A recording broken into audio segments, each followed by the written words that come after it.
I suspect we all like hearing touching stories. Stories where our emotions are stirred and we are moved to empathy with the characters. Rather worryingly, when I looked up the idea of touching, the definition of touching, I came to the Cambridge Dictionary website, so from Cambridge University, and it gave this sentence as an example of how to use the word touching this way. This was the sentence it gave. Many find stories about cats more touching than any human stories. That's a bit odd. That's a bit weird. It says a lot about our society. We appear to be touched in a rather different way than a different meaning of the word. But today in our reading from Mark's account of Jesus' life, we have two touching stories. They are touching in that they are butted up against each other. They're even intertwined. They are touching in that they engage our emotions, and there's, well, a lot of touching going on in this story. But more importantly, I pray that as we look at Mark's wonderfully told tales, we will be truly touched, not just emotionally, but spiritually, that we will know personally that God has touched our life. Now, I hope you might have Mark chapter 5, verses 21 to 43 in front of you. It's on page 6 of the pew sheet. Now, I need to say I love this story and could talk for a very long time about it. I'm going to try really hard to just stick to my script, okay? So that your prayer at this part of the sermon should simply be, Richard, stick to the script. But Jesus has had a very eventful day. He's travelled across Lake Galilee, where he has stilled a storm and freed a man possessed by many demons, showing both his power over creation and over the forces of evil. He's returned to the western side of the lake, and a crowd forms around him. Not surprisingly, they will have heard what he has been doing.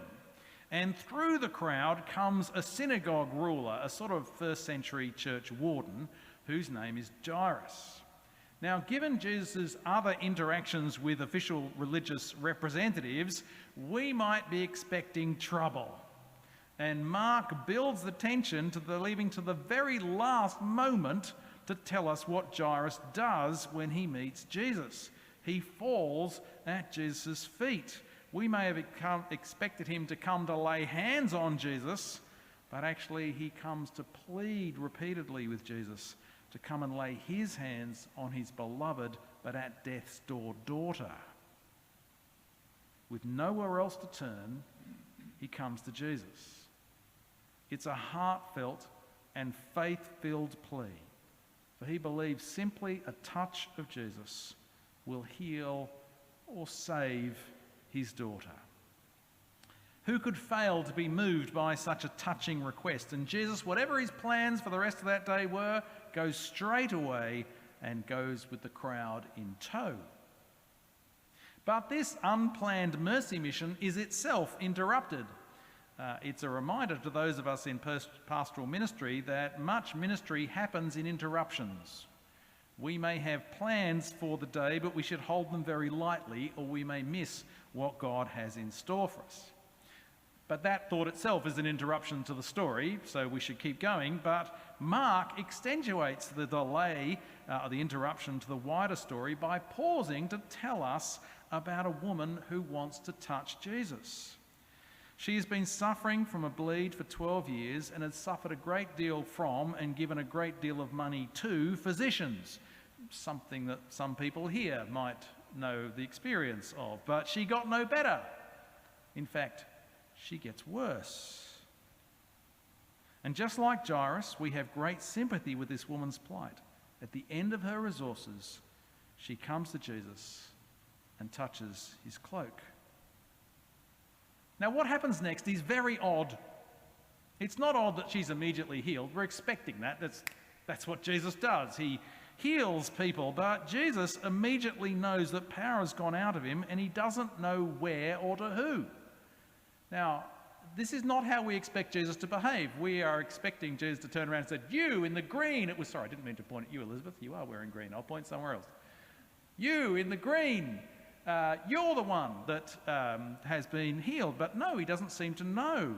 Now, to me, this clearly points to this being something remembered that happened. If you were making this story up, you wouldn't put this bit in. It's just odd. So presumably what we have here is an account of what happened that day on the side of Lake Galilee. Jesus wants to know who touched him. The disciples rather unhelpfully say, well, everybody's touching you. It's a crowd. That's what crowds do. They crowd together and touch each other. But Jesus looks around. He wants to know what's going on. We need to remember that for a Jewish woman, hers was not just a medical problem. It was a religious and social problem as well. With this bleed, she would have been unclean. Not just unclean for a day, but because the problem was ongoing, for those 12 years. She was unclean, a religious and social outcast, not able to participate in the spiritual life of her people, the people of God. That's why Jesus wants to find her. It's not for his sake, but for hers. She comes forward and falls at his feet and confesses everything. She's nervous because in touching Jesus, she has made him unclean. Uncleanliness was catching. But Jesus says, daughter, your faith has made you well, or saved, or complete. Go in peace. As her healing or deliverance or salvation is announced, Jesus is not simply celebrating her physical liberation from sickness, but her restored liberty as one of God's children, a daughter. Furthermore, she is clean, and he wants the crowd, who presumably knew her and her troubles, they needed to know she was no longer unclean. She was clean. By faith in Jesus, she is now again able to join in the public worship of the Father. It's a wonderfully symbolic act as Jesus restores her to the family. She certainly would have gone in peace. Shalom had been restored. Now, as readers, we might be going, yay, that's great, love this story. But we need to remember that this unexpected healing is delaying another expected healing. You can imagine Jairus is standing there going, forget about this daughter, what about my daughter? But sadly and jarringly, we are told that she is seemingly beyond help. In a story that arouses empathy and sympathy, it's hard to imagine a more brisk announcement than that is given to Jairus than, your daughter's dead, forget about it. Jesus overhears this and says, do not fear, only believe. If that's the only thing you remember today, hear those words. Do not fear, only believe. Dismissing the crowd and with only the inner core of disciples, Jesus approaches the house and is confronted by mourners. They are very unimpressed with Jesus' statement that the girl is not dead but sleeping. They know dead people, and this is an ex-daughter. And if I was going to push the bounds, I could then do a fair degree of Monty Python's quotes. But you get the idea. She's dead. Jesus again is unconcerned about ritual uncleanliness. Simply to be in a room with a dead body was enough, and he makes it worse by touching her. And he says, Talitha cum, which we could translate as, time to get up, kid. The use of Aramaic, again, sounds like the memory of an eyewitness, but it's also a way of saying there was no magic incantations.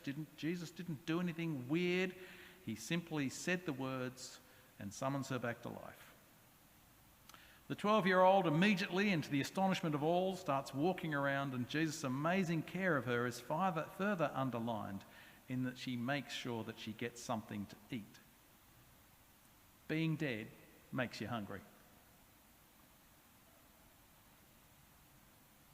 Now, hopefully you've been touched by Mark's wonderful storytelling. But how do these wonderful, touching stories touch our lives? Well, firstly, just touching the surface, this story continues to paint a picture of who Jesus is. He is the kingdom bringer with power over nature, power in the spiritual realm, power over sickness, even over death. Jesus then is far more than just a teacher. It's no surprise that in these stories, both of the main characters fall at his feet.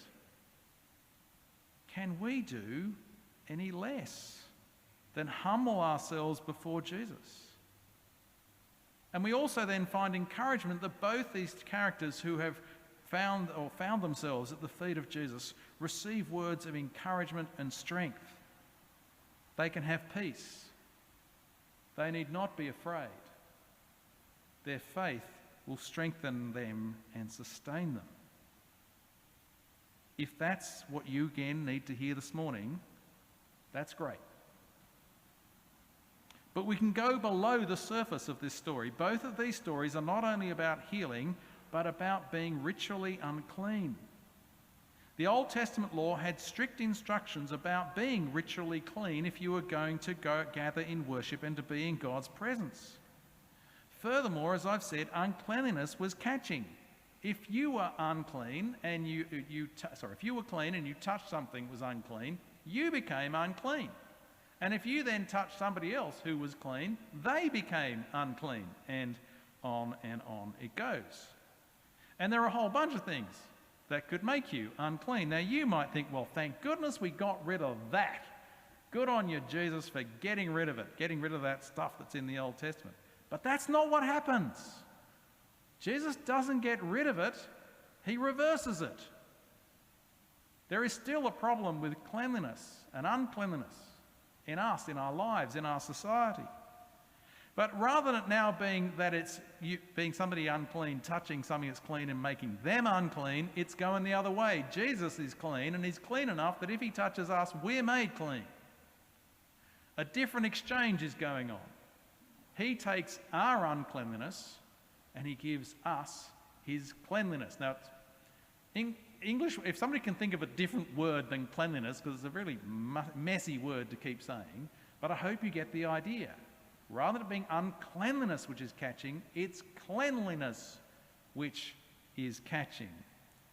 Cleanliness is next to godliness. Because if you're touched by true godliness, which is who Jesus is, you're clean. You are made clean. And as clean, we can approach God confidently, knowing that we are part of the family. Mark then in these stories is showing us the gospel in narrative form.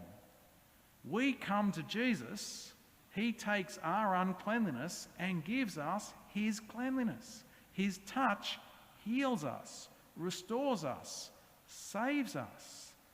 And we can hear him say to us, "My child, your faith has healed, restored, and saved you.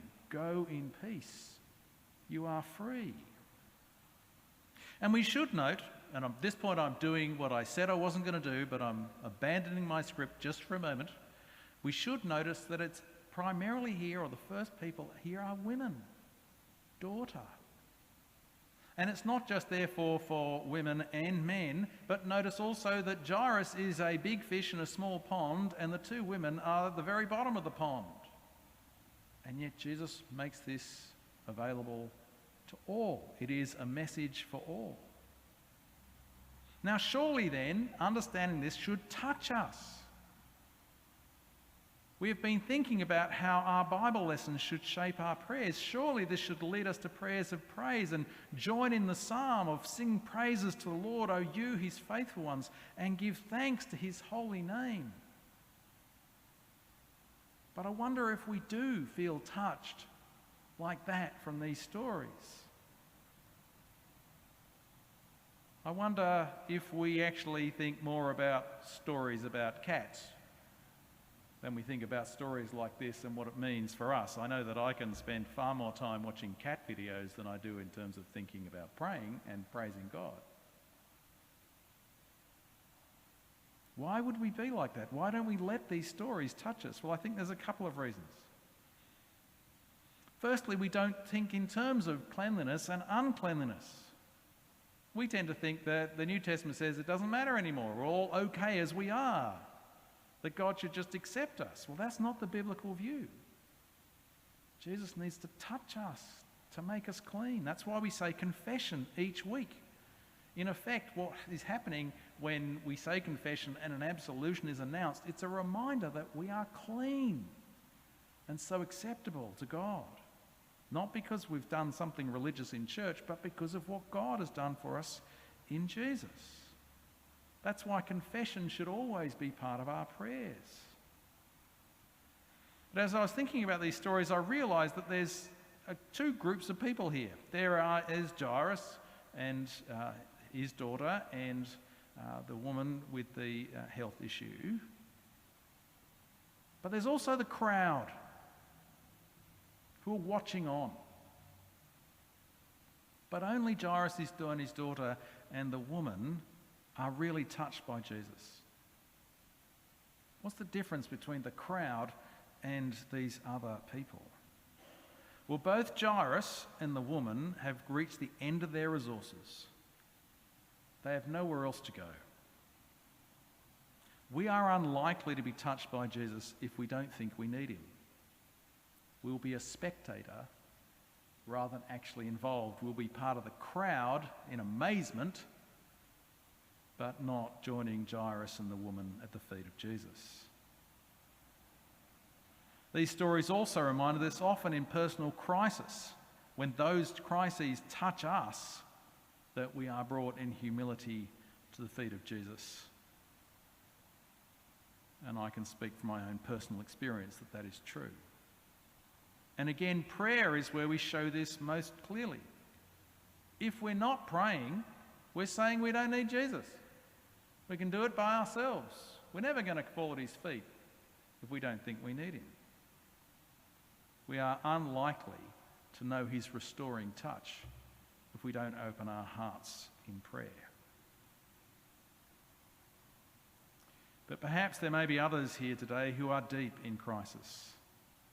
And you may be saying, well, how can I believe this? How can I have peace? How can I believe it? We may hear whispers of doubt like those servants of Jairus saying, it's hopeless. But the poignant scene of the restoration in the dead girl's room points forward to another dead body restored to life, now to die no more. Here is the great miracle of restoration. Here is the great demonstration of Jesus' power over all things unclean, even death. Jesus has shared the human condition to the full extent and now has fully conquered death. And just like cleanness becomes catching, one day the resurrection will be touching. And one day we will know his resurrection touch, and he will say to us, time to get up, kid.